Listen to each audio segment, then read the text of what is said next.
Welcome to the big 2K22 Oscar prediction show. Brent, we've done that. We did this last year, I think, right? I feel like we did. I think we did. This year we expanded a little bit of our award season stuff. We did the announcements. Yep. I think that was new. I think we did do this last year. Yeah, predictions. And then we did an Oscar kind of post-mortem.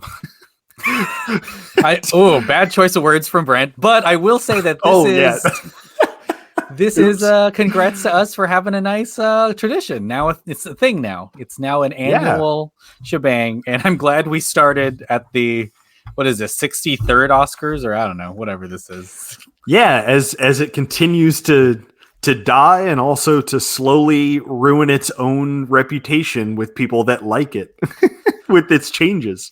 What do you just top line? So Brent and I are going to talk about all of our predictions for who's actually going to win each category. This is really, really exciting stuff.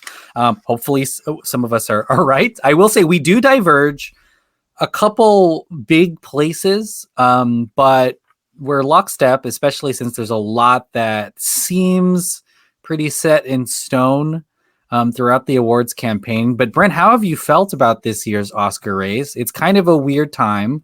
Omicron pushed back a ton of the normal predictor awards and really made everything longer but compact. Like we had multiple award shows on same days. People were zooming into one because they just finished another. And none of this normally happens during Oscar voting, but today was the last day of Oscar voting, so that's all right. Of this could be absorbed. How do you feel about the Oscar race so far this year? It has been really interesting because, like, we'll get into when we break down individual, predictions for picture, director, all that stuff. Like, things did feel a little more locked in a couple weeks ago, I think. And there has been a little bit of chaos in, I want to say even in Best Picture, it seems like, in, one or two of the actress roles. But yeah, I mean, I don't think I've been following all of the award stuff as close as you. I'll kind of catch a recap, and I try to watch the ones that I can. I watched, we texted, I think, during critics, right? Because I was on the CW. I feel like it was that. I don't know if I watched the critic. I know the SAGs I watched all of. Maybe that's the one. Yeah, and no, you're right. I watched the critics one because I remember everybody's speech being the critics. Listen, you guys are so thank you. Thank you so much. And then we got maybe the most I would say consequential moment from Jane Campion on a stage. Consequential is a good word for that. Yeah. Hey, listen, we've all been under the spotlight, not knowing what the fuck we're going to say. Not having prepared to say, for an award I'm clearly going to win. Fair, very fair. You know what? Jane Campion shouldn't do audience work. I think that's really what to take away from this. She shouldn't try to warm up the audience. Don't do improv, Yeah. If anything, just improvise like gratitude, because that is like a common theme. I think exactly. That's always going to be in vogue. I feel so bad for winning. I admire you and you and you, and that's like that for 6 hours. I will say for the DGAs, these people get to talk for each nominee gets to talk for like 20 minutes on stage. Wow. And because there's not really too many awards. So, Spielberg talked for a long time, PTA, Jane Campion. So maybe she's just kind of riffing off of that. And then apparently for the New York Film Critics Award, Lady Gaga won Best Actress, something that she didn't think, she thought was going to happen more often, but she gave like a 17-minute acceptance speech there. So when you have your time, claim it, I guess, huh? Talk. Oh yeah, take advantage of it. And that's an interesting one because she's not even fucking nominated for the Oscars. But was one that I think everybody thought would be in the running, and maybe her being removed from the running has made it a more chaotic Best Actress race, which I kind of think it has, but I guess we can get into it when we get there. For sure. I think that brings up a really good point. We had such clear, even just in January, some clear ideas of who was going to win a lot of these awards. And I mean, we were talking about Cody Smith McPhee, Kristen Stewart being quote unquote locks, for their awards because they were winning those early season awards. And just a huge shift. And then especially once the nominations came out and, some people weren't even nominated. Denis Villeneuve, I think, would be number 2 right now for the best directing Oscar, but can't win because he's not even in the race. So things have definitely changed. Well, let's kick it off. We're talking about every single nomination. So that includes the shorts. I just went in reverse order of the Vanity Fair Oscar ballot that we did, but who knows what order this will be on, I guess, on the actual show. If we get to see any of them, I suppose it's going to be... just to speak about that for a sec, and I'm sure we will again, I am honestly surprised they haven't reversed that. And now at this point, it feels too late to reverse it.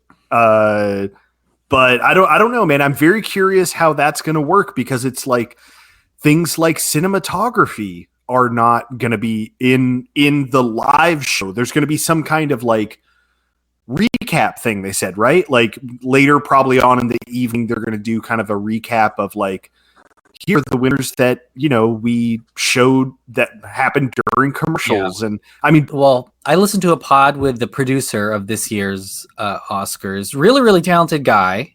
He's been very, very clear about this being a celebration of all movies and movie lovers and not just the ones nominated, which is, we're seeing that happen. Tony Hawk presenting, amazing. DJ Khaled. There's going to be, I believe, the 1 hour period where it's not on TV. They'll be presenting these 8 awards, and then their acceptance speeches will be cut into the show. So we're getting every acceptance speech, every single one we're getting. I don't know if they're going to be edited, but they're going to be intercut in the show somehow. Maybe for the down periods. I think we got a hint of the worst case scenario of this during some of the award shows this season. Critics' Choice, man. Yeah. Critics' Choice was insane. I mean, PTA won something, and West Side Story won Best Editing on a splash screen. Wild. Yeah. And India, the Independent Spirit Awards, which, God bless them, they award TV as well, so I get that they don't have time. But, I mean, Drive My Car won the last award at the Indie Spirits, and we didn't see that. It wasn't televised. So it's kind of insane. We'll have to see how this works. And I will say later on when we talk about some of these winners, there's one who's taken a very strong stand on this, and there's a chance that they're going to use their speech to talk about the people who weren't, I guess, shown on the live feed. I wonder, that is a good, I don't know how this is going to work. So there's going to be a red carpet and then no televised Oscars for an hour. So, what's going to be on TV? I have no idea. I mean, maybe it'll probably be some kind of like packaged pre-show kind of like, we love movies. Like trying to just, for an hour. I guess, yeah. I didn't know. Okay, so I didn't know that. And I also didn't know the detail that like the speeches will be in the televised show. That I appreciate that they're doing that, at least, that it's like, we're going to give them, we're going to cut, because I know that they're always so obsessed about their you got to get to 3 hour runtime, 3 hours, or less. And I will say about that runtime, then back to what you were saying, if this show goes even a little bit over 3 hours, it's going to be madness. Because then what was the point? Exactly. Especially when last year we had all of them televised and it was 3 hours. Yeah. It was 3 hours, right? Like I don't think it was over 3 hours. But yeah, I didn't know that detail. I still would probably prefer the kind of tried and true method. But I'm glad that like they're still going to give the winners their moments, Yeah. What I think the biggest downside to that, which I mean, if we're just talking about getting people on TV, having like a moment, that's fantastic. But as well as I do that there's not going to be the same kind of spontaneous excitement because the second Hans Zimmer wins for Dune best score, someone's just going to tweet it out and we just won't see it until later. Does that make sense? Yeah. So it's not going to be a big bated breath, seeing and That's finding out at the same true. time. For those 8 categories, I mean, there's no way they're not going to have those announced online, and Like this. Well, that's interesting because it's also like who. I guess there will be people there that have a big Twitter presence that are tweeting it out, right? Like I don't know if I reporters follow. will be there. Yeah. Yeah. So I guess yeah, the surprise of those 8 nominees, is it? It's 8 nominees? I believe so. 8 categories. Is probably going to be ruined. I wonder, well, yeah, we'll get into it, but like I'm also not going to be probably tuning into the show until 8 or 8:30. Yeah. Yeah, because of But I'm also just going to look events. at YouTube clips of whatever.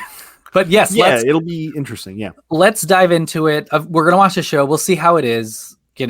Hosts, we'll have to see. I'm kind of holding judgment on these hosts. I'm honestly just happy that there are hosts, and we'll see how much fun it's going to be. But let's talk about our noms. We're going to kick it off with Best Animated Short. Now, I haven't seen any of these animated shorts. Brent, have you seen any of them? I haven't. I have not. Okay.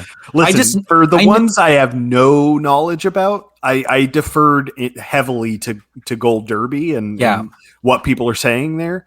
Robin, know nothing about it. Truly, sorry. It's also weird because on this list there are no Disney shorts or Pixar shorts, and those are normally the ones that will win, and the ones that most people have seen.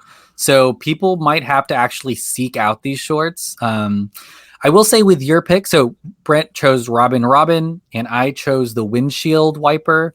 From what I've heard, there's only 2 shorts here that are for kids because animation, animation is a medium, not a genre. But Brent, yours is made by Robin is produced by Aardman. People love them. They're the people that did Wallace and Gromit. I love Aardman. Chicken Run. We talked so it's a safe bet, and that's why I think it's number 1 on Gold Derby. Because I mean they've won Oscars before already, and it's claymation. It's a 30-minute long short. People will really enjoy it. It's fun. It's for kids. More of a medium. Yeah. And then I chose the Windshield Wiper just because from the screenshots I've seen, it kind of does a lot with animation. It's from some of the people that worked on Spider-Verse or Spider-Man Into the Spider-Verse. So if it's a little more challenging, but I think if you're looking for like a cut and dry animated short, you picked the right one. That's like that's the one. I've heard really disturbing things about some of the content in some of the other shorts, like really hardcore torture stuff. It's wild. Animated short, Affairs of the Art. That sounds a little heavy. Listen, I wanted to ask, are these, because I almost went to the theater to catch either this or the live action ones a while back, but something came up. Are these to me, maybe this is my like millennial fucking like streaming age brain thinking, like, are these online? Can I like stream these anywhere yet? Or are we waiting for a while, like after Oscars? Like this is the stuff where it's like, to me, we should be able to like pay to watch the full package of them, right? Like, I don't know. Yeah. A lot of them aren't. I mean, there was a year where, remember that year? Well, I think it was last year that Netflix had quite a few animated shorts, and I bet some of these are up there somewhere. I know that Netflix has a lot of documentary shorts because I see them on my homepage right now. But yeah, I mean, these are not attached in front of features, again, like the Disney stuff. So you'll really do have to seek them out. But yeah. Well, sticking with animation, here are our picks for Best Animated Feature. We both picked Encanto. It does feel like I don't know, it feels pretty solidified in its chances of winning, although Mitchell versus the Machines is, I think, right there. I don't know, Brent. What do you think? I mean, we both picked Encanto, so. Yeah, I mean, listen, if I was picking the one I think deserves to win, like, I won't say by far, but I liked Mitchell's versus the Machines a lot more than Encanto. I liked Encanto. It was a fun time, but it really didn't hook me the same way Mitchell's versus the Machines did. I think that movie was similar to Spider-Verse in its kind of creativity and imagination when it comes to animation, whereas Encanto to me felt it's a beautiful movie. It's very colorful. Like I'll say that for sure.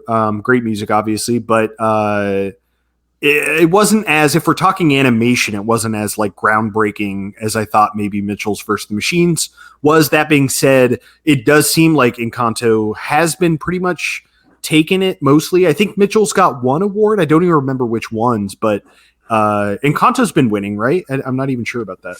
Yeah, Encanto's been winning quite a bit. Mitchell has won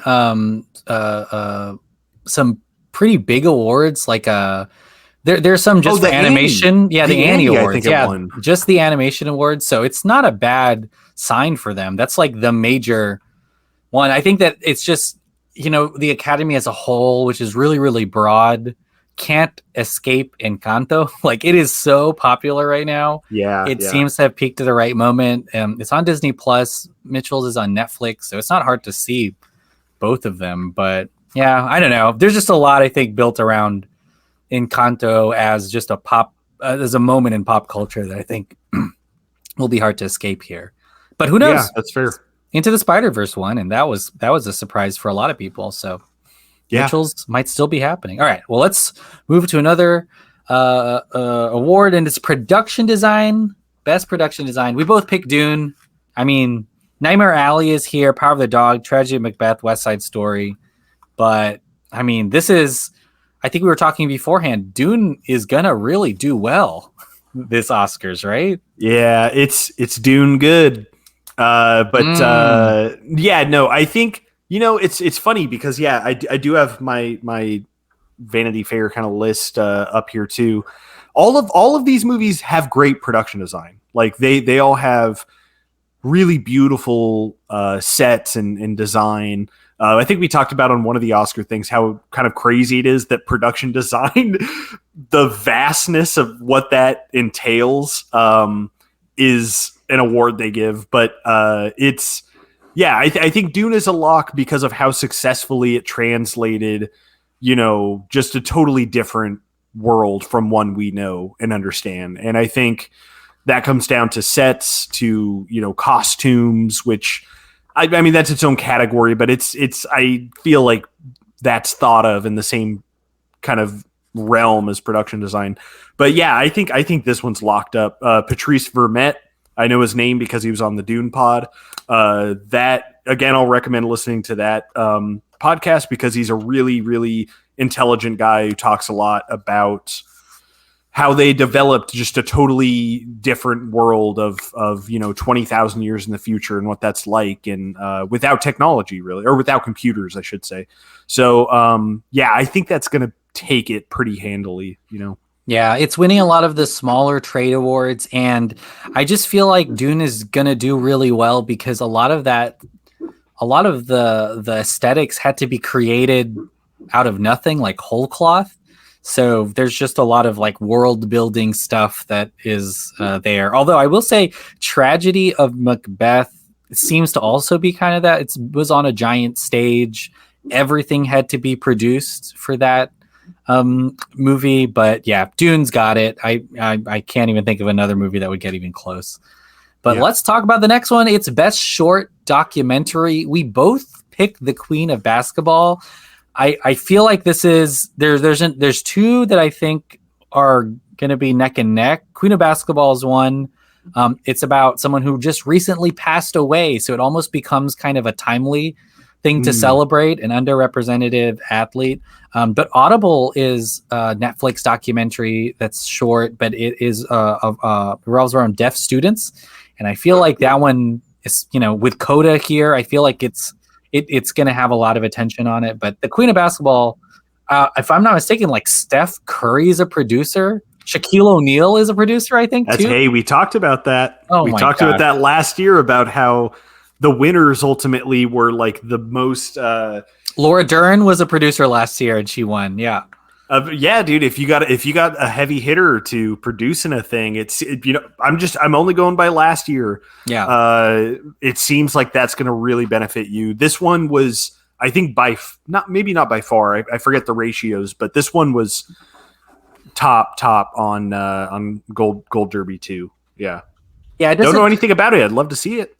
it doesn't hurt to have people who it's about Lucy Harris Stewart, who played basketball, and she went to the Olympics and was a kind of pioneer in that sport. But yeah, Shaquille O'Neal is a producer, and so is Steph Curry. So this is Wow. it doesn't hurt to have well-known people promoting your movie. That helps in every step of the way. So yeah, I think Queen of Basketball definitely will win this one. All right, now documentary feature, best documentary feature. We both pick Summer of Soul. Brent, you saw. We both have seen Summer of Soul, but you saw it well before I did. Yeah. I just it was one of the top things on Hulu like soon after it dropped, and I was like, yeah, this sounds good as hell. Let me check this out. And it was truly like one of the best things I saw overall last year. It's such an incredible documentary, a really important documentary just in terms of like history, music history. It's shining a light on a thing that has been viewed as very important. This festival. But like has not, the footage has only recently, like Questlove got the footage and made this out of it.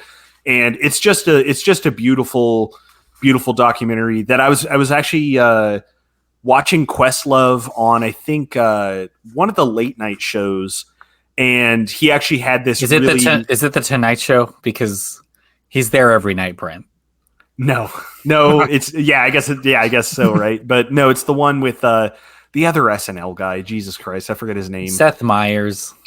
Yeah. He had this great anecdote about how he kept like seeing Spielberg at these award shows, and he kept wanting to like introduce himself, and he finally built up the courage and said like, yeah, I made Summer of Soul. And then Spielberg was just like heaping praise on him for like 15 minutes about how good awesome Summer of Soul was, which is super cool. And it's like, yeah, it's a very, it's a beautiful documentary. I think I've heard a lot about Flea. I still haven't seen it. I don't know anything about these other ones, but to me, Summer of Soul is just like a undeniable win here. Yeah, Attica is, I believe, on Showtime. I watched some of that. Flea, I think, would be the one to upset Summer of Soul, because Flea is nominated for breaking records, being nominated in the 3 categories it is nominated in. It's a foreign language, it's animated, and it's a documentary. So there's a lot here that's like makes Flea really special. It may end up not winning any of those, but if Flea wins, it's definitely because of, I think, the new international voters in the Academy and kind of just how impressive that movie is just in a technical scale. But Summer of Soul, I think, is also, it's hard to separate the goodwill of some of that people have towards some nominees. And Questlove is one of those people. Like he has been around for so long, incredibly passionate about music. And this is like him making something about something an event that most people didn't know about. And I feel like that goodwill will only help Summer of Soul win, really. But yeah, so again, lockstep. So far, we've only, had different choices twice, but it may come up soon. Oh boy. But not right now, because for best costume design, we both picked Cruella. I mean, this is pretty straightforward. That movie is about fashion, and it has some amazing costumes. So, I mean, something else could win. I oughta, I should watch Cruella. And I feel like I wanted to check it out at multiple times, and then just I don't know, got distracted by other things coming out.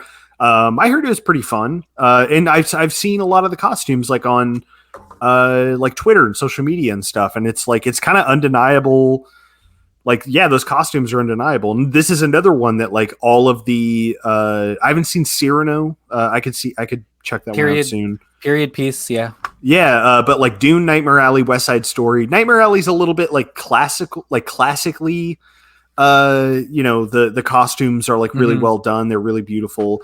But I mean, yeah, Dune, West Side Story 2 are also incredibly well done costumes. But I think Cruella has a lot of creativity going in for it. So yeah, Cruella, I feel like, is definitely, if anyone wants to win this category, make a movie that is in a time period and about fashion, because that's what Cruella is. It like checks both of those boxes. Yeah, because it gives costume designers. Yeah. I don't know who did the costumes. I don't want to the big ones. I don't want to spoil it, Brent, but in Cruella, she does light her dress on fire, and it becomes a different dress.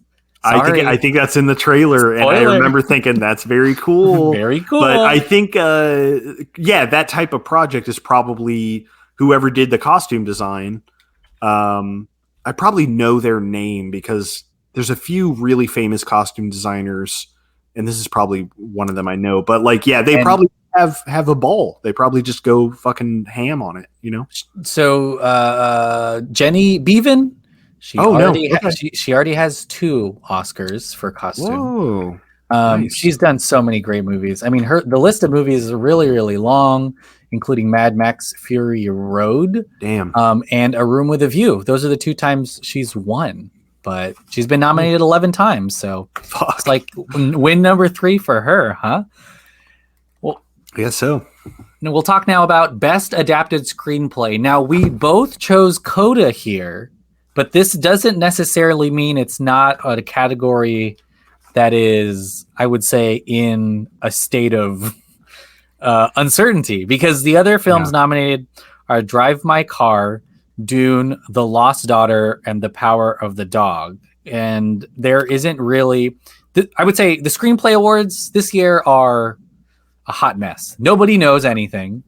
Yes. Because people are, the winner of some of these awards aren't even nominated elsewhere, or vice versa. Don't Look Up just won the Writers Guild. So it's well, that's original though. I know that could still win. Oh, I see what you're saying. We really don't know, because I feel like this is an award. If you remember, I forgot his name, but he won for The Father last year, really, really late. That was adapted? Oh, from the play. Okay, from his play, which technically there's a gray area there, kind of like there are some things later on that, like adapted screenplay could also be from a short film. You adapted it from a short to a feature, which also doesn't really kind of make sense. But we both picked Coda. Coda just won the Writers Guild last night, but I think Power of the Dog definitely has a chance. And The Lost Daughter, Maggie Gyllenhaal, has won several awards already for adapting that book. But I'm not 100% sure about this, is what I'm trying to say. I am not either, man. Yeah, it could be Power of the Dog could easily take it. Lost Daughter to me would be a little more surprising than Coda or Power of the Dog, but it'll come up again, or maybe it won't for mine, I guess. But to me, not to spoil the big ones, but I think this one might be the one that Coda takes. Yeah. And it's either this one or the big one, I think there just is a lot of heat building on Coda. I mean, Jesus Christ, the sponsored ads on my Twitter, like daily, from multiple cast members of Coda that just pop into my feed. And it's like, damn, dude, they are hitting it hard. Yeah. So we'll talk about Coda a couple more times, but because they're for sure winning an Oscar at least. But Coda is, they have Apple, the richest company in the world, sponsoring a lot of their ad campaigns. They were just at the White House today. Joe Biden invited the cast of Coda to the White House. Wow. No other movies are going to the White House right now. There's a lot happening around Coda, but I feel like that's why it's here.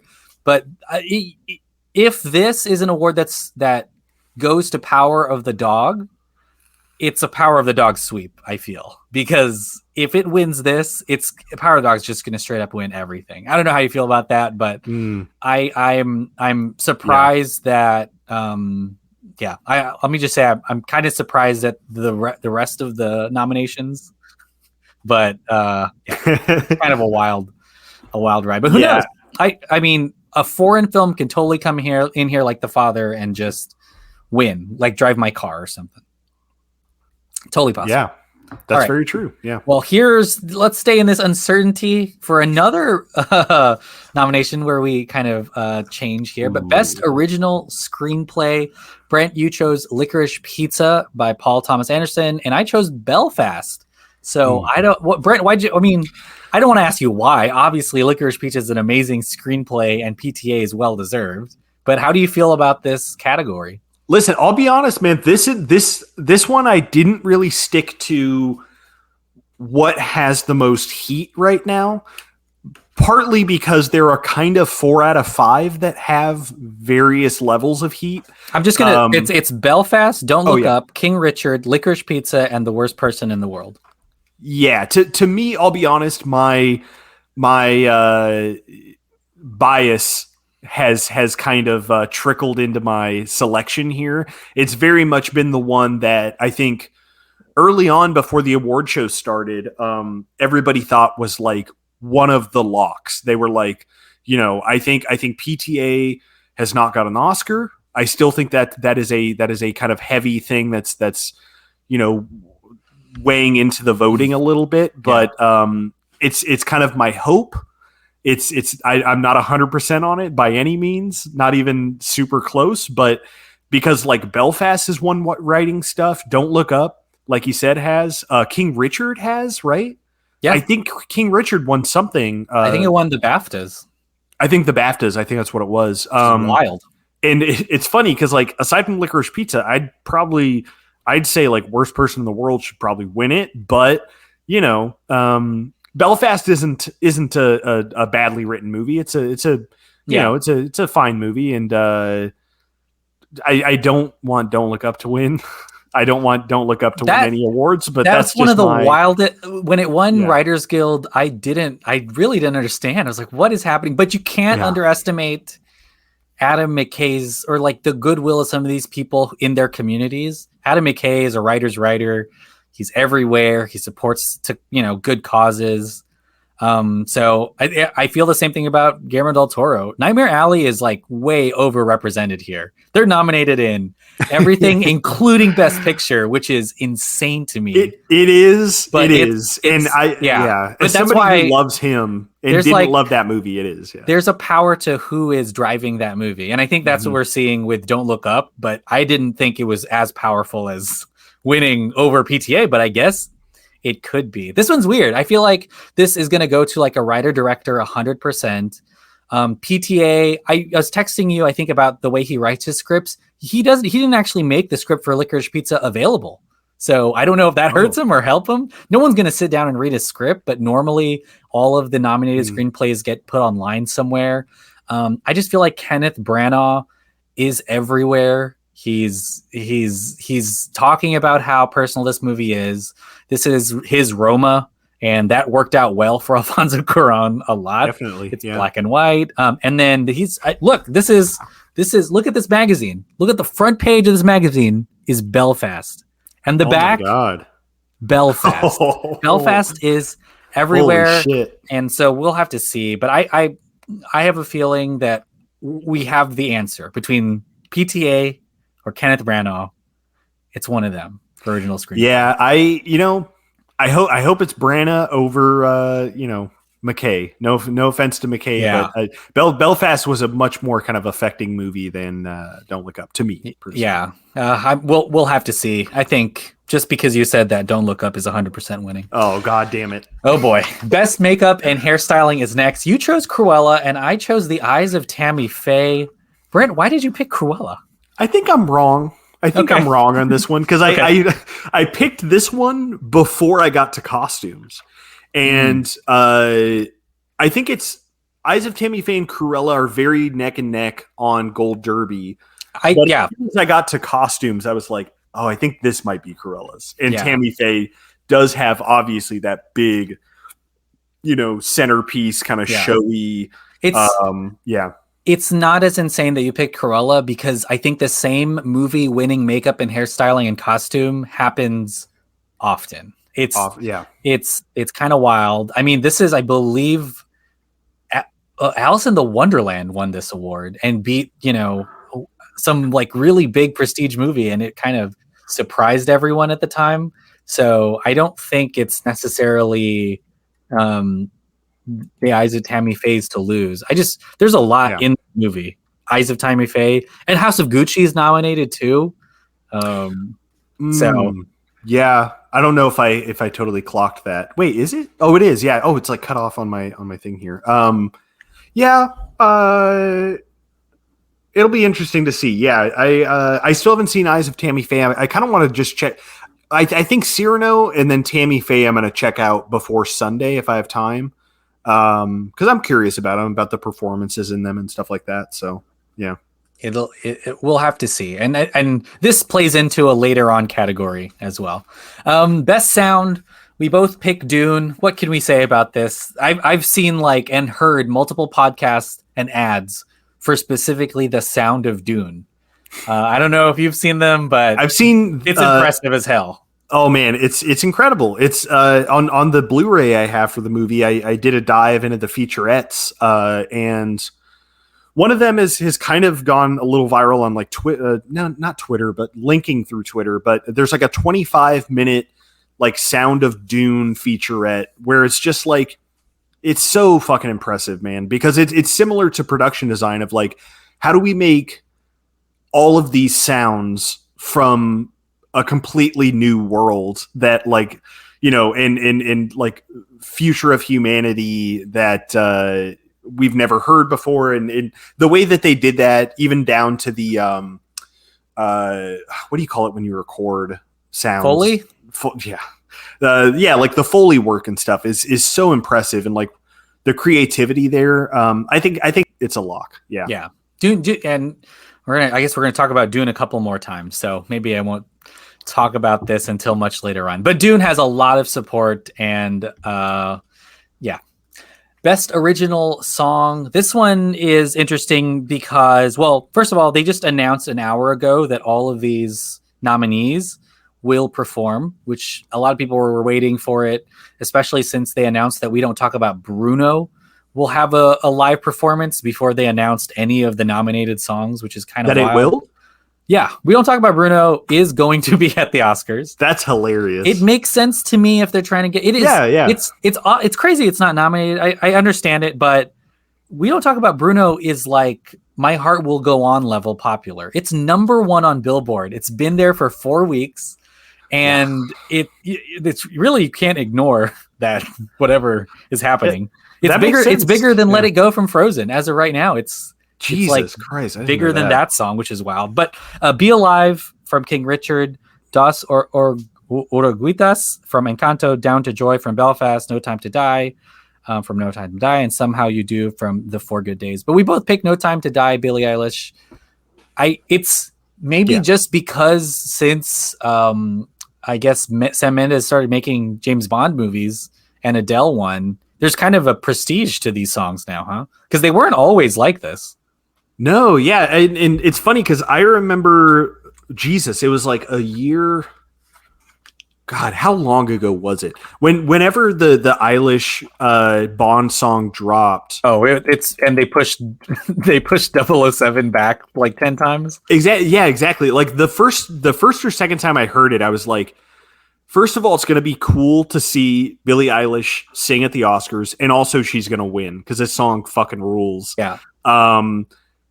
I think she's been winning stuff. That No Time to Die has been winning stuff. I think it's the best song from these. I don't remember any of the other ones, even the damn Beyonce one, because I guess I turned it off and the credits rolled. But no, Dos Oruguitas in Encanto is really good. Down to Joy, I think, I don't remember that, but I think the artist is not going to perform, maybe out of some vaccination concern or something. You're talking about Van Morrison? Yeah, I don't think he's performing. So I don't know who's. I guess they're just skipping Belfast song. But I think somebody is singing it, and it's not Van Morrison. Does that make sense? Because they. Okay. Yeah, we'll have to see. This is a big deal because there's a favoritism thing going on. If one of these people or if one of the songs isn't performed, then none of them will, because you have excluded one of the nominee. Yeah. I wonder who is, and I'm sure we can find out. They just tweeted it. I'm sure we can find out who's singing that song. But this is Lin-Manuel Miranda's chance at an EGOT. If he wins the Oscar for the Encanto song, which is again really possible, but it just seems like the last 2 times a Bond song has been nominated, they've won.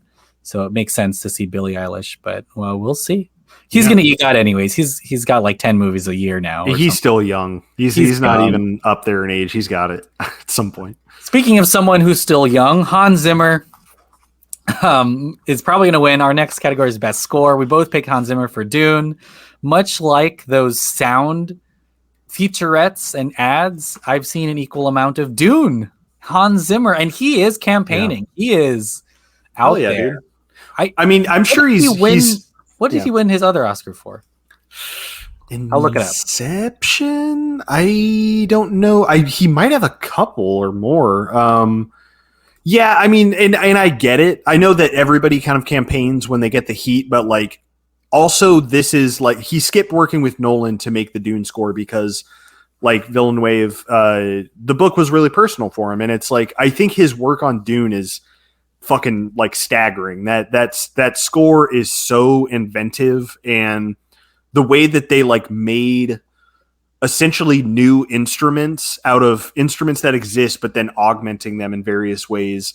I don't know if you watched that video of the live performance that I sent out of like, he's on guitar, he's playing a fucking Ibanez, and there's like the cellist he always has, and there's like the vocalist doing like Paul's theme, and it's so fucking good, man. Like Zimmer is one of the, like, if Williams wasn't in the picture, he'd be like on another fucking level. He already is on another level. Hans Zimmer is the second best living composer.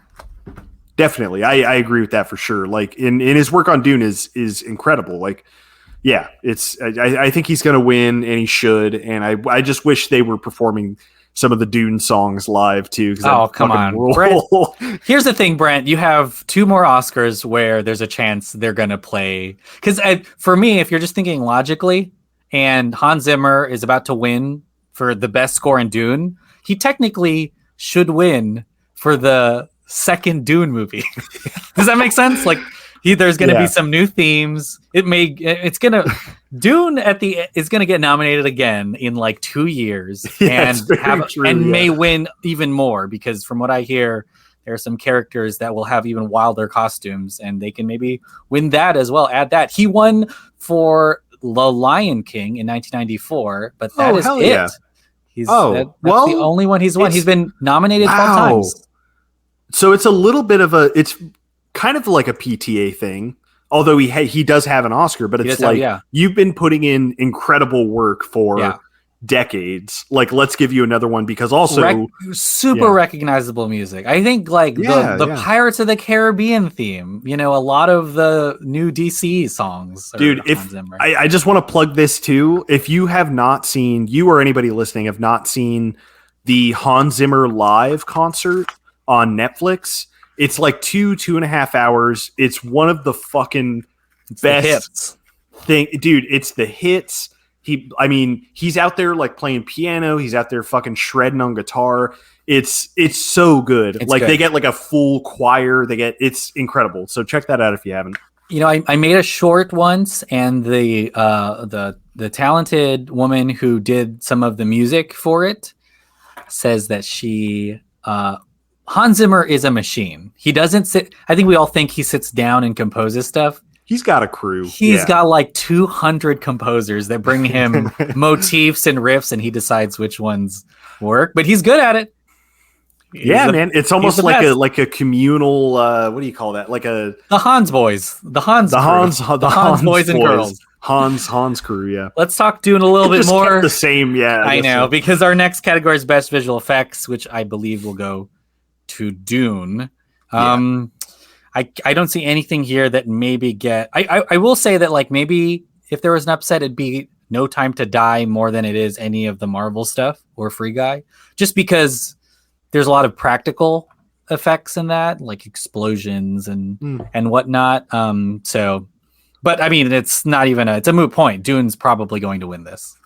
I mean, It won the visual effects award at Mhm. the actual visual effects artist thing that Yeah. happened. I'm not making And that up, and right? I'm going to talk about this now. It's not the last Dune award here, but Denis Villeneuve has been such a pro. I can't believe he's not nominated, but he is out still. Every day he's still doing 6 events and he's Yeah, not nominated. He can't win. He talks up the team. He talks about yeah, all of the craftspeople, which I think is one of the reasons why Dune is going to walk away with 6 Oscars, partially because when he gets like a giant megaphone, he just sings praises about the crew, which is yeah. not always the case. I'll talk off mic, but there are some people nominated in that category that talk about themselves in Best Director. You know what I'm saying? So Yeah, I'm yeah, I'm I'm a big fan of Denis because he is just like trying to lift his entire crew into Oscar-winning roles, which is going to happen for a lot of them. yeah, for sure. I mean, I'd be as stoked about all of their work as he is too. If it's, I mean, it's his dream project, and all the crafts work in that movie really is on another level. And Yeah. yeah, I mean, again, I'll plug the VFX artist React guys. They've done, I think they got the guy who's going to win an Oscar, I think, on their show, and he breaks down. I think they had 2 different episodes where he breaks down different things in Dune, and they're all VFX artists, and they're just like, yeah, this is fucking incredible work, and it's like it's because they had a lot of time to work on it. They had like real world things like obviously like fireflies influencing the ornithopters and stuff. Like there's a lot of like real care put into the VFX, which is, I wouldn't say is always the case in, maybe things like Marvel movies and stuff like that. But yeah, I think it's a lock. Yeah, it's gonna be exciting, especially considering that we're gonna get a little more Dune. So we'll have to see what happens next. But I'm sure everyone comes back, except now they have Oscars. Best live action short. We both picked The Long Goodbye. Uh, I'll talk about why I picked The Long Goodbye. It's Mm-hmm. because the person who would win and accept this award is Riz Ahmed, who directed and stars in it. And I Okay. feel Yeah. like he is gonna, he's gonna win an Oscar, and it's not gonna be for acting, unfortunately. But I think it's gonna be for The Long Goodbye. We talked about star power in the shorts earlier. It doesn't get more star powery than this. So yeah, that's why I picked the Long Goodbye, and it's Yeah. very topical. It's about being Muslim. So it's like a very important short film. Yeah, I mean, this again. I haven't seen I haven't seen the shorts, but this one was up there on who they expect to win. I saw Riz Ahmed in the thumbnail, and I was like, I fucking want to watch that. I love Riz Ahmed. I don't even know if I've heard about this one. I haven't heard about the others. So This is one of the wildest things about this is I believe a trailer for an album. But oh it's an wow, accompaniment trailer short film for a music album from Riz Ahmed. It's wild. very wild, He's a but good we'll have to rapper. see. Yeah, Yeah. and I think that maybe what it's interesting, but it's probably gonna win. And unfortunately, Riz Ahmed's gonna win his first Oscar off screen. But Oh yeah, we'll have to see. All right, yeah. best film editing. We diverge here too because this is Mm. one of the wild. This is maybe the most influx category. I don't know if you agree with me, but they've given awards for this already, best editing, and 2 of them are not even here nominated because it's Don't Look Up, Dune, King Richard, The Power of the Dog, Tick Tick Boom. At BAFTAs, No Time to Die won best film editing, which surprised a ton of people. Hmm. At Okay. the editing awards, King Richard won for drama and Tick Tick Boom won for comedy musical. Okay. And it's just one of the wildest categories, I think. So I think you pick Dune, I pick Tick Tick Boom, but Dune is smart because it's like the default. Does that make sense? Like if you're not sure who's Yeah. gonna win, it's probably gonna be Dune. Yeah.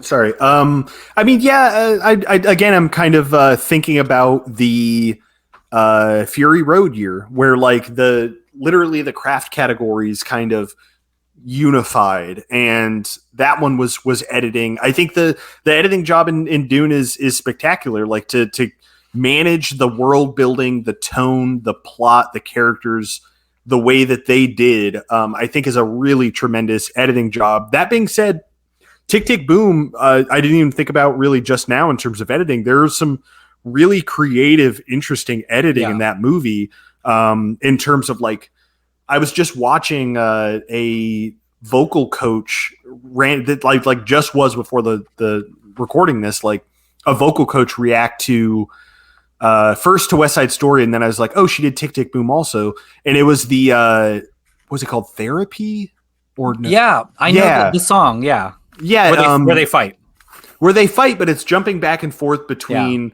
this good. live performance and like their fight, and like, yeah, the editing there is very, very interesting, and I think well done too. So I could see that one going as well. I think that's why I chose it. I think people may look for most editing.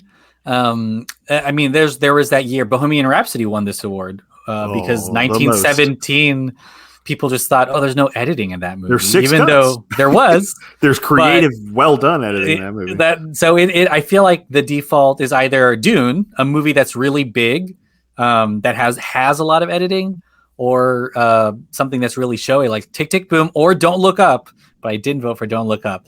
I forgot this. The other, like, to say that so many films have won this award, Critics' Choice went with West Side Story for Best Film Editing. So it's not even, there's not even enough. There's like 6 movies that have won this award, and who knows which one the Oscars will go to. But we'll have to see. This is one of those toss-ups that will either make people feel really smart or not know anything. I mean, who even, like, how do you even judge editing? That doesn't even make sense to me. Wouldn't it make sense? Does it, like, you're always taught editing should be something like visual effects where you don't notice it. And exactly. Yeah. Something, my brief fucking period in a digital video class in college was, my only foot in that door. You've done a lot more editing than me, but yeah, you're kind of like, you're trying to make something that's invisible, or thematic, it's like invisible. Mm-hmm. Yeah. Invisible would be Dune, and thematic would be Tick, Tick, Boom. So, or Don't Look Up. Don't Look Up is, I think the editing in that movie is bad, but I don't know. I've obviously got my knives out for that movie, I guess. But I think one of us is going to be right. One of us is going to be right. Dune, you've already in character given Dune 6 Oscars, and I've only given it 5. But you're time to give it another one, huh? Because best cinematography, it does feel like Dune is going to have this one locked up. Greg Fraser has done a great job, made a ton of movies. This would be his first Academy Award, which I think is, my gosh, past due, and also not going to be his last. He just made the Batman, didn't he? And he's shooting Dune again. So he's gonna get another shot or two at the fucking. Well, there was a moment where Power of the Dog with Ari Wagner was thought to be a contender. She'd be the first female to win for cinematography, but it just kind of hasn't materialized at all. And Dune is just kind of a force, and it's it seems like it's going to pick it up here, and I'm just excited for Greg Fraser. I'm glad that he's getting recognition. He's the bad boy of cinematography. There's multiple pod eps where it's him and Roger Deakins talking about cinematography and how they use totally different machines and approaches. And he may actually tangentially win another one at the technical Oscars, because they're giving The Volume a special technical Oscar. And surprise, surprise, Greg Fraser, a huge part of that thing that we now are going to see in every single movie and TV show. It was used in the Batman, which is kind of wild. But Brent, what do you think about Dune? I mean, it's just another Denis Villeneuve like cinematography award, right? Yeah, I think the when I think about the cinematography in that movie, it's obviously beautiful, and it's this, again, like I've said a couple times, like this totally new world, this new environment that we haven't really, we've seen deserts, don't get me wrong, but it's like even beyond that, it's like to me it's the scale of Dune is something that he showcased really, really well. Also in he did Rogue One, didn't he? Mm-hmm. Yeah, he's great with scale, and that's something that Dune needed, and he blew it out of the water. I do want to say, I think all of the nominees in this category are all great. Power of the Dog, beautiful movie. Tragedy of Macbeth, obviously very stylized, but beautiful as well. West Side Story, Nightmare Alley, both a little more classical, but I think what's his name? Janusz Kaminski. I know I have, again, my knives out for him sometimes and his methods, but I think he absolutely fucking slayed it on West Side Story. It's a beautiful movie. And he has an Oscar already, right? He has a couple, I think. Yeah. He Schindler's List and another one. But yeah, I think this is going to be Greg Fraser's year for that.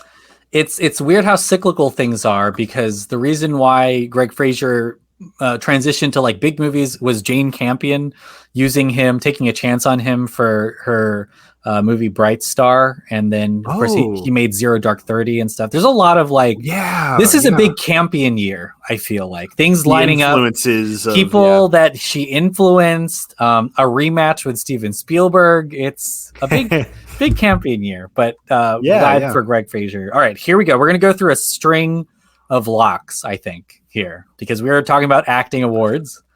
Yeah. Best actress, we both have Ariana DeBose. I mean, she is actually, with Jane Campion, the most consistent winner, I think.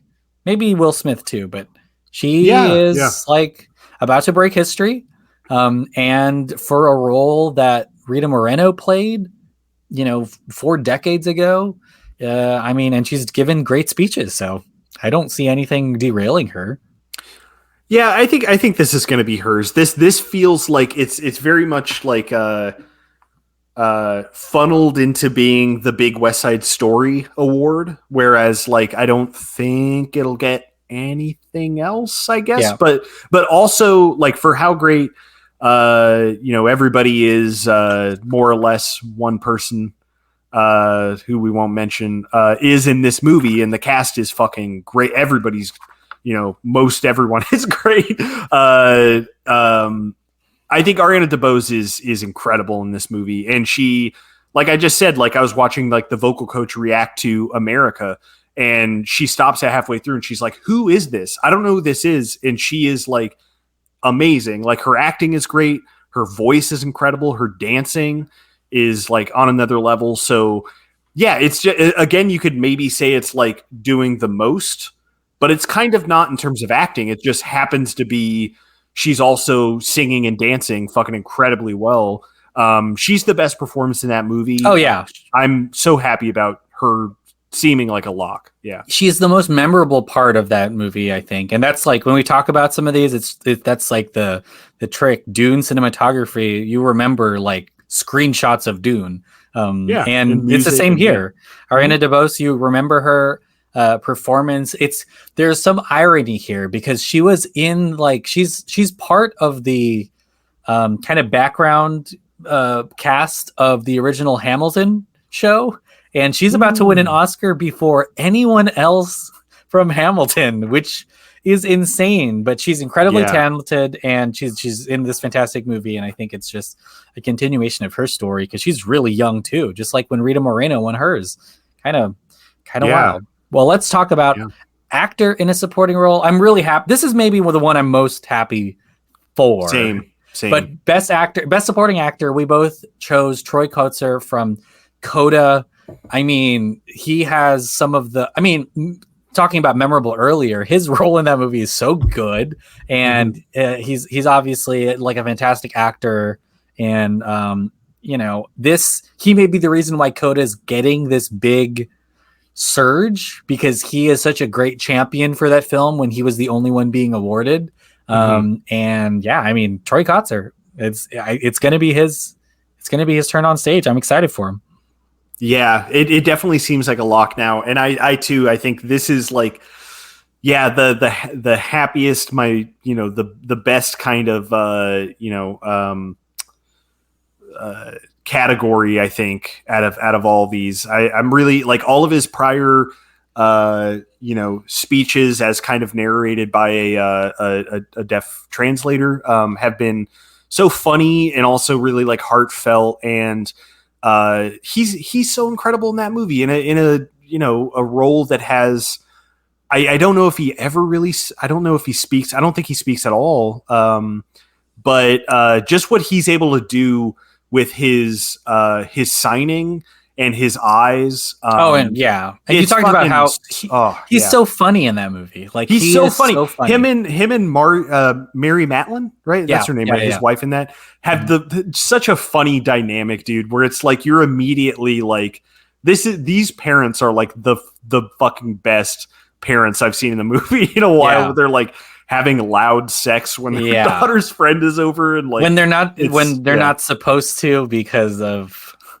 like a rash. That's right. it's so good, and he plays the subtle moments just as much as he plays like the big ones. He becomes like his character's like a leader in that movie too.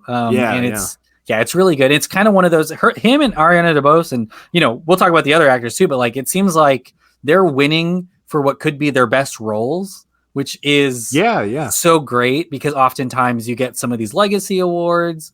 Like I feel like PTA even winning this time feels weird because There Will Be Blood is a PTA movie, and you're like, what the hell? He's not winning for that. So, but this is like an example of someone winning for a truly like maybe one of the best performances that we'll see them in. But really excited for that. Troy Coates are a lock. And then we've got Best Actress. I think going into award season, one that we kind of didn't know what was going to happen, but now has definitely become a really sure thing. And that we both chose Jessica Chastain for The Eyes of Tammy Faye as Best Actress.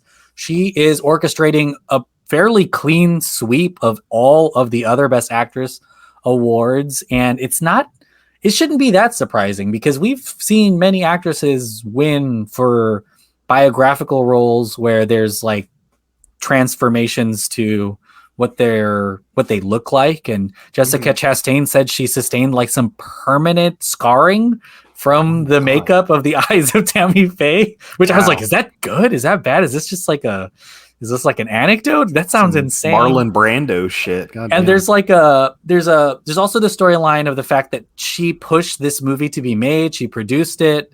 She was like really involved in the writing of this movie. So it's like a passion project. Plus there's the goodwill thing. And as of right now, she says she's going to be talking in her speech about the categories that weren't shown, and she's boycotting the red carpet. So I feel like on all cylinders, Jessica Chastain is going to win this award. And it's weird because she isn't even there at all of the events. Like she's sending videos from a set, thanking people. Like she's not like meeting and greeting everyone. She's skipping red carpets, and here she is. She's going to win a Best Actress, which I'm glad. Yeah, I guess you must. I guess you know a little more of the precursors in terms of actress. I know she's won a couple. I guess out of all these, I guess it just has been her, if not Lady Gaga, who's not even nominated. So like, I guess I mean, Chastain is obviously one of these like incredible actresses who, like. I don't know, like Amy Adams, really, where it's like we recognize this is a really stellar talent, and whether or not it will align with what the Academy picks is, up to TBD, I guess. But this seems like her year. I am excited to check this movie out. Even I hear the movie is not great, but she is like everything good about it. Like she really is good, even though it's a very kind of makeup heavy. It's a lot, but I'm excited to see that. I hope she fucking burns the the people planning, not the people planning the Oscars, but that decision. I hope she has a fiery speech. Have you seen The Righteous Gemstones? Yes, I've now seen all of it. Yeah. Well, you can't watch Eyes of Tammy Faye anymore because you will. It's a serious movie. It's like a biographical movie. But if you've seen The Righteous Gemstones, you'll have like a little smile, the whole time. Yeah, it definitely looked very similar. I mean, I think they were inspired by Tammy and the pastor. I forgot the pastor's name. Andrew Garfield's character. Garfield's character. Yeah. I could see in this category. So like Olivia Colman, Penelope Cruz, Nicole Kidman, Kristen Stewart are all nominated. The only one I would really worry about, well, I don't know. It seems like it's a lock, but Olivia Colman, the Academy loves her. She's won awards she wasn't supposed to before. at the Oscars. Penelope Cruz is interesting too, because we've never seen Penelope Cruz for Parallel Mothers, which is a fantastic Pedro Almodovar movie. She hasn't, this nomination was a surprise, and she's never been put up against any of the other nominees. So we don't really know if people love Penelope Cruz. I just don't think people have seen Parallel Mothers. And then Kidman won a bunch of awards early on, and Kristen Stewart, it was supposed to be her year, but it seems like Jessica Chastain is all but, locked up to win this thing. Yeah, I think Nicole Kidman is kind of the big showy one, but I think being the Ricardo's not lighting the world on fire is a detriment to her chances. And also Spencer being I forget the director's name, but being truly Pablo Larraín, I think. Being a Pablo Larraín movie and it being a weirder, darker thing than people maybe expected is also maybe hurting that. So yeah, I think Eyes of Tammy Faye, I think Chastain is probably get it. Yeah. The Nicole Kidman's a good point, because there were some confusing things about sorry, what's the movie is she in? Being the Ricardos. Being the Ricardos. Yeah. So like Javier Bardem's nominated. That made me feel like, did people really love this movie? Because they're nominating it for quite a few things. Who knows? I couldn't get into it. I don't know. Well, Best Actor, I already talked about Javier Bardem, but we both picked Will Smith for King Richard. This seems like a lock as well. Benedict Cumberbatch for Power of the Dog is nominated, and maybe was the only one I thought could win, but has not won really at all. Yeah. Andrew Garfield for Tick, Tick, Boom, and Denzel Washington for Tragedy of Macbeth. I mean, this is like up there for me too. Ariana DeBose, Troy Kotzer, but I mean, Will Smith has never won, and here he is. It's going to happen. Yeah, I think it's going to happen. And listen, I'm happy about it. Like when, as soon as I started and finished that movie, I was like, God, Will Smith is so fucking good. And he's not always working. Like he's not as like ubiquitous and popping up in something every year. And so when he shows up and he brings sometimes he's in a movie that is clearly not, like a movie like this. Exactly. He's in fucking Gemini Man, After Earth. Like, he's making those choices, which is great, but it's not necessarily like he's going to be at the Oscars every year. Definitely. Yeah. And it was a good reminder of just his charisma and his like kind of star power, man, where it's like, I know Adam has issues with him being like, he just sees Will Smith in a lot of his roles.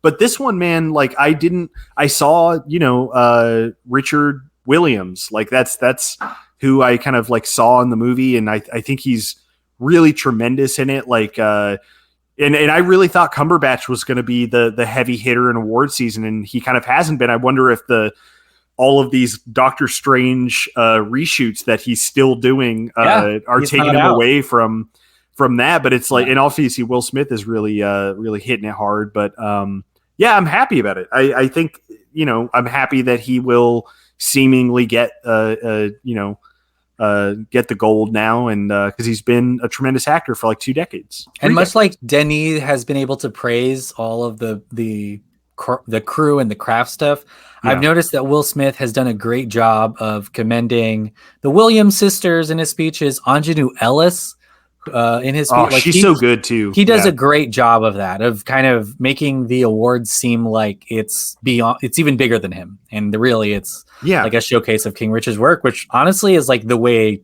to go. If you're like a lock to win stuff, you don't want to fumble it at the 2-yard line or something. Definitely. Yeah. And speaking of that, we're going to be talking about Best Director. We both picked the same person, and partially because we both picked Jane Campion for The Power of the Dog. She's won everything, just like, we expected. And part of the reason why I think I picked her, even though it seems like it's rocky waters for Power of the Dog, is the fact that there really isn't a huge contender that will take that spot. I could have seen Dune do it, honestly. I could have seen Denis do it, partially because of the strength of Dune. I mean, it's going to win so many damn Oscars, and it's like that movie wasn't directed by anyone. But it just seems to me like there's no one apart from like maybe Raisuke Hamaguchi, but that's like a very far-fetched idea. Like Jane Campion has this thing locked, and it'll be, we'll have to see what that speech is like.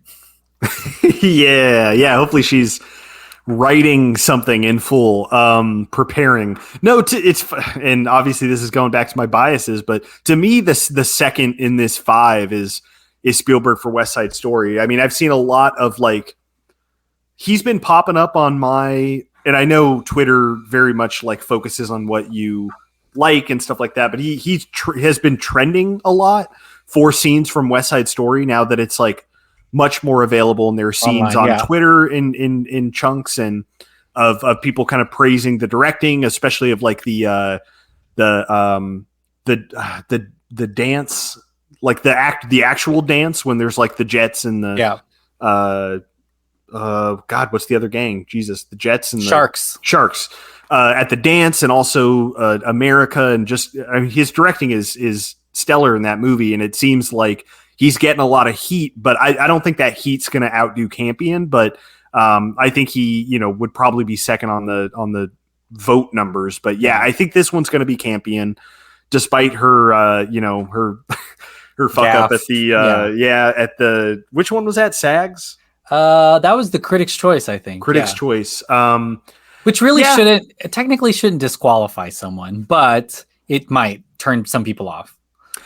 Yeah, we'll see. I think it's going to be. She did an incredible job on Power of the Dog. That movie is incredibly well balanced in terms of its kind of visual storytelling and what it shows, what it knows it needs to show, and what it doesn't. I mean, I'd pick her to be, the winner because Villeneuve's not here. But I would say she did the best directing for the Power of the Dog. And honestly, I think it's well deserved if she wins. Spielberg, I'm hoping. Well, he's got a lot of things coming up, but Spielberg he has 2 Best Directing Oscars. He has multiple other Oscars, but he just needs one more to get to the next level. We already know he's the best director alive right now, but in terms of Oscars, which don't mean everything, he's like tied with Ang Lee, Alfonso Cuarón, Alejandro Iñárritu, Oliver Stone. Like, these are all good directors, but the next echelon is like Frank Capra, Willie Wyler, John Ford, who have more than 4. John Ford has 4, right? And Frank Capra, Willie Wyler have 3. So he's gonna win another one, I think. But it would be, at least in Oscar history, not so much like a measurement of his success. It would push him into that next level. But it's going to happen for him. He's got like another 20 movies left, I think. Another 50 movies. He'll probably like at least another 10. I mean, he's a guy who does like, his thing is like 2 every 3 years. Yeah. I think is like he's talking about. He needs to Soderbergh it and just make like 1 a year. Get the iPhone out. Get in there. Start filming your stuff, Spielberg. We know you want to. He does that. Where did I hear that story where Spielberg? Spielberg will whip his phone out, and maybe you told it to me. It's the new Viewfinder. Robert Rodriguez does it. Everyone does it now. So he's always cooking up shots. He's always cooking up shots. But Campion winning. Campion for sure winning. Now, there is one last award. It's the big Best Picture. We both changed here. We've got only 5 categories where we don't pick the same movie. And Brent, you picked The Power of the Dog, and I picked Coda. Well, Brent, talk about why you think Power of the Dog is going to continue its run and finish with a Best Picture Oscar. I picked this despite the kind of quickly growing, threat. Not to talk about Coda as Coda in here, threatening Brent. Because Coda is very quickly winning all the kind of awards that Best Picture ends up getting, right? But to me, I kind of was just thinking like, Power of the Dog has had heat this whole time. Campion is a lock for director. I think, Power of the Dog is I think Rotten Tomatoes has an ongoing thing of like the most nominated movie or the movies that have the most wins or something. And it's like Power the Dog, then Dune, and then I think Coda's like quickly climbing up there. But yeah, I just, even though Coda is quickly winning these precursors, I still think Power the Dog is gonna kind of beat it out in the end. Yeah. I mean, it makes sense. Power of the Dog is kind of undeniable. It really is just who is it's such a strong movie. And we've seen this before. Like Nomadland did this. They won everything and then nothing changed. They just kept winning everything. There's like no drama towards the end. But I feel like there's a little bit more drama now. I think partially because of this 10 nomination rule that's like new mandatory, and then ranked choice voting. I think that's going to play a huge part of this because of the polarization around some of these stuff.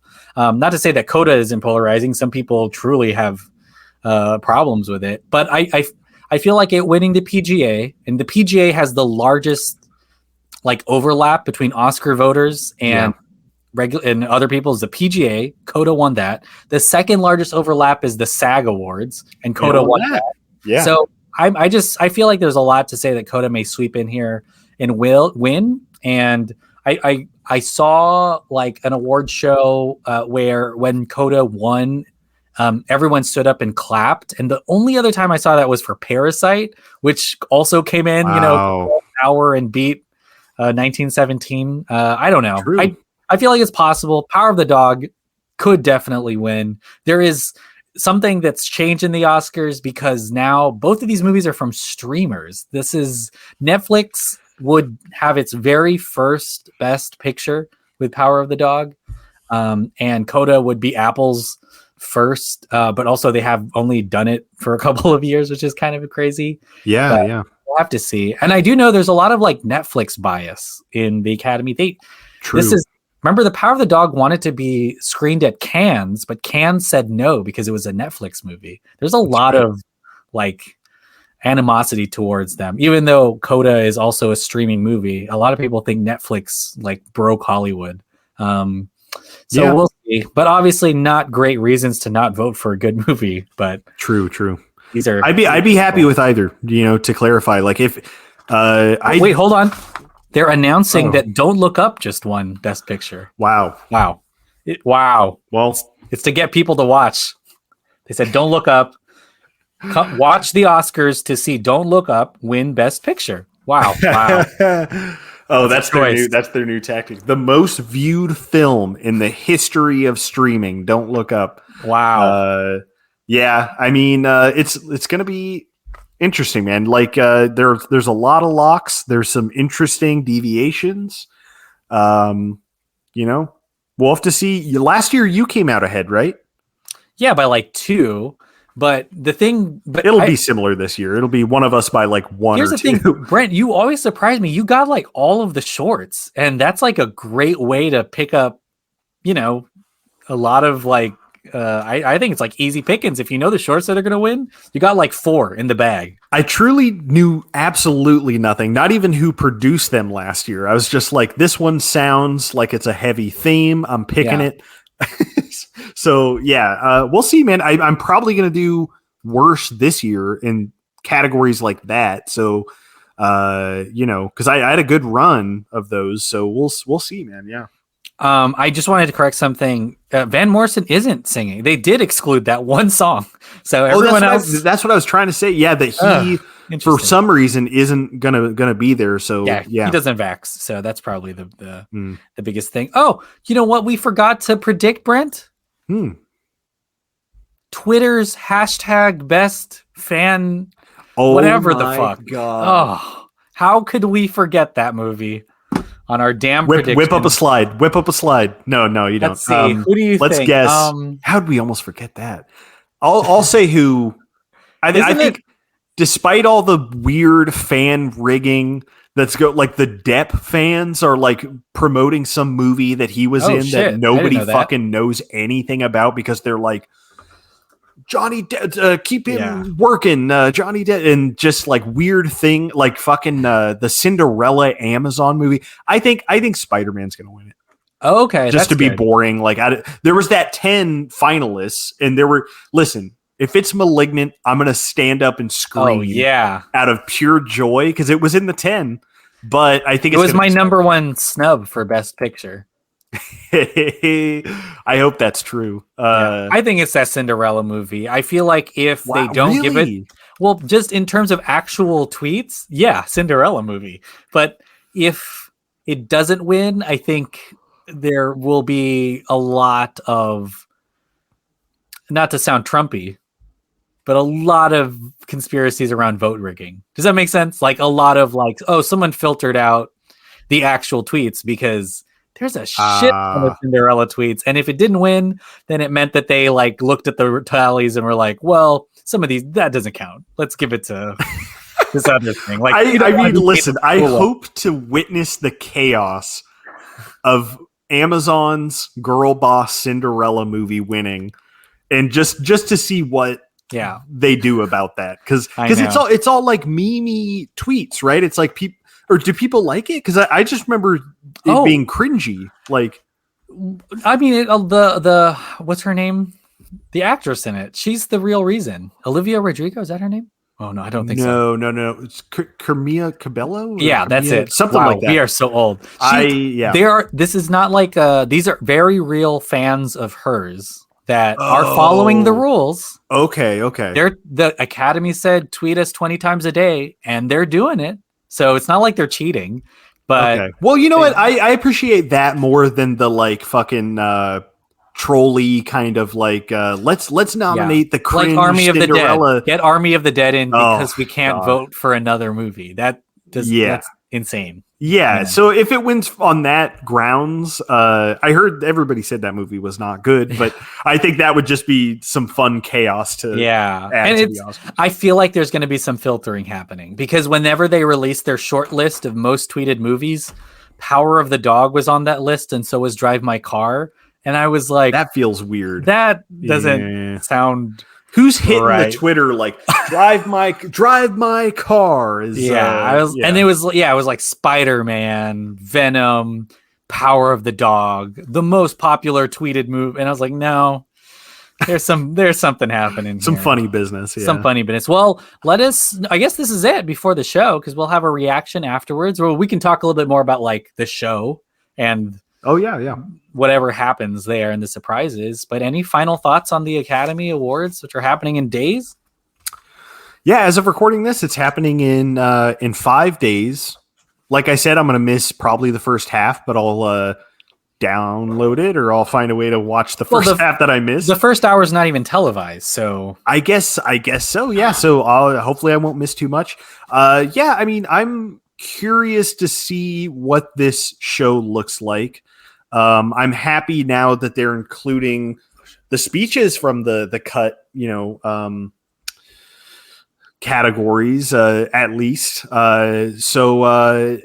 Yeah, and we'll see, man. I know last year we very much went into our post show Oscar talk like, who boy, huh? Like, it was I to wild. be fair, I liked, I thought like most of it was well done, and I thought it was a very, I think there were some decisions that fucking backfired profoundly, and I'm curious to see it kind of. I guess it'll be maybe a more normal seeming show this year, even with the cut categories. I guess we'll see. But I mean, I always love watching award shows, Academy Awards, the Oscars have always been the big one that I love checking out. Even if I don't love all the nominees and all the movies, it's still something that I always enjoy watching. So yeah. Yeah, it's going to be really exciting. I'm glad that there are maybe like 5 or 6 categories that we're not sure which way that they're going to go. It is unfortunate that 4 of those categories are not going to be seen live, so that surprise will probably be muted. Yeah. But at the same time, I'm really glad that it seems like it's just going to be a giant celebration of movies and films, and that's exciting. Like we have the chance of watching like some big, I don't know, some Dune 2 concept art in the commercials or something, like some big budget stuff happening at the same time that we're honoring like these movies that are some of the best cinema around. So It's still crazy to me that they don't go for like a Super Bowl strategy of like, or no, there's something. No. That was attached to Doctor Strange. I was thinking of something else, but it's still crazy to me that they aren't promoting. Like, we're gonna premiere the Thor: Love and Thunder trailer during the Oscars, and like that would boost the numbers more than any of these fucking category changes. What it's insane. Yeah. It's insane their strategy. Like, it should be a marketing thing, not a like. And they can make it change the show thing, and they can make it fair. Like, obviously Disney owns ABC, which happens to run the Oscars, but they can make it fair. They can go to each studio and be like, give us something you want to premiere but then again, maybe they'll be like, well, that will just help your ads.